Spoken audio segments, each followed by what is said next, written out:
1950 में sir Mortimer wheeler ने मोहनजोदड़ो में एक बड़ी इमारत को अजीम किला के तौर पर शनाख्त किया।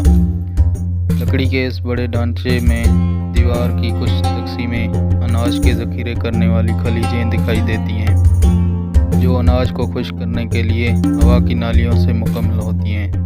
मॉर्टिमर व्हीलर के मुताबिक गाड़ियाँ तय इलाकों से अनाज लाती थीं और उन्हें बराह रास्त खलीज में उतार देती थी। मोहनजोदड़ो में शहर की दीवारों का कोई सिलसिला नहीं था, लेकिन मरकज़ी बस्ती के मगरब में मुहाफ़िज़ टावर्स और जनूब में दिफाई किला बंदियों से मजबूत था। इन किलों और वादी सिंध के दीगर बड़े शहरों जैसे हड़प्पा के ढांचे को मद्देनज़र रखते हुए ये समझा जाता है कि मोहनजोदड़ो एक इंतज़ामी मरकज़ था। हड़प्पा और मोहनजोदड़ो दोनों में निस्बतन एक जैसी तमीराती तरबियत है और आमतौर पर वादी सिंध के दीगर मकामात की तरह ज़्यादा मजबूत नहीं थे। इंडस के तमाम मकामात की एक जैसी शहर की तरतीब से ये वाज़ेह है कि वहाँ किसी न किसी किस्म की सियासी और इंतज़ामी मरकज़ियत मौजूद थी, लेकिन इंतज़ामी मरकज़ की वसीयत और कामकाज अभी तक वाज़ेह नहीं है। अवामी गुसल, जिसे कभी कभी अजीम गुसल कहा जाता है, ईंटों से बनी सीढ़ियाँ जो तालाब की तरफ जाती हैं, जो बटमैन के स्तर से वाटर प्रूफ था। स्विमिंग पूल 29 फुट लंबा, 23 फुट चौड़ा और 8 फुट गहरा है। हो सकता है ये इसे मजहबी तज़किया के लिए इस्तेमाल किया गया हो।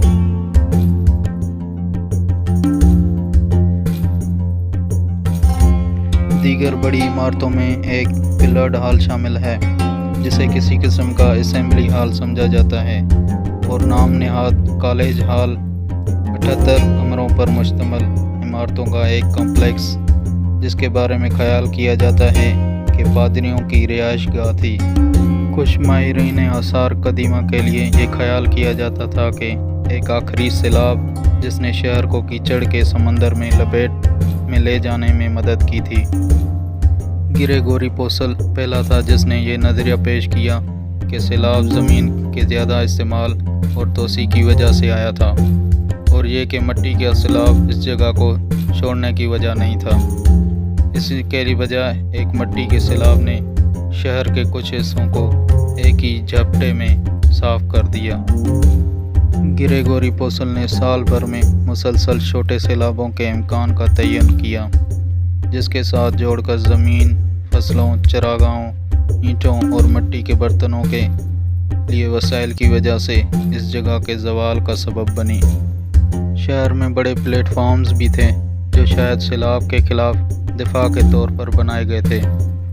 व्हीलर के पहले पेश करदा एक नज़रिया के मुताबिक शहर को सैलाब और गाद शायद 6 बार और बाद में इसी मकाम पर दोबारा तमीर किया जा सकता था।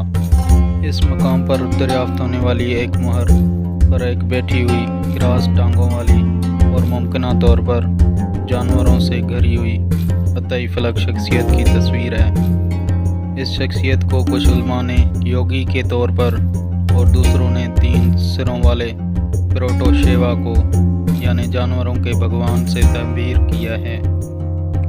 सर व्हीलर ख़ास तौर पर इस नमूने से मुतवज्जा हुए, जिसके बारे में उनका ख्याल था कि ये कम अज़ कम 4500 साल पुराना है। एक मुजस्मे के गले में फंसे हुए हार में एस के साइज़ का हुक बना हुआ है, जिसमें 7 पट्टियाँ हैं, जिनमें से हर एक 4 फुट से ज़्यादा लंबी हैं, और इस वक्त हिंदुस्तान में एक प्राइवेट कलेक्शन में रखा गया है।